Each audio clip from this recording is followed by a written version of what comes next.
How to change your default crypto on CoinMarketCap app. Hello guys, in today's video I'm going to show you how to change your default crypto easy in less than 1 minute. So all what you have to do is go to CoinMarketCap.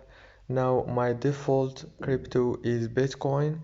All what I have to do to change it is just go down here and click on this settings option, and now on this page click on default currencies right here,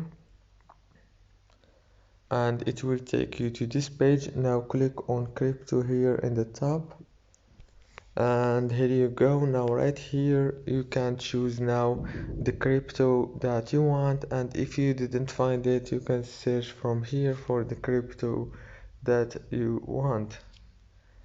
If this video was helpful, please don't forget to like and subscribe, and thank you so much for watching this video until the end.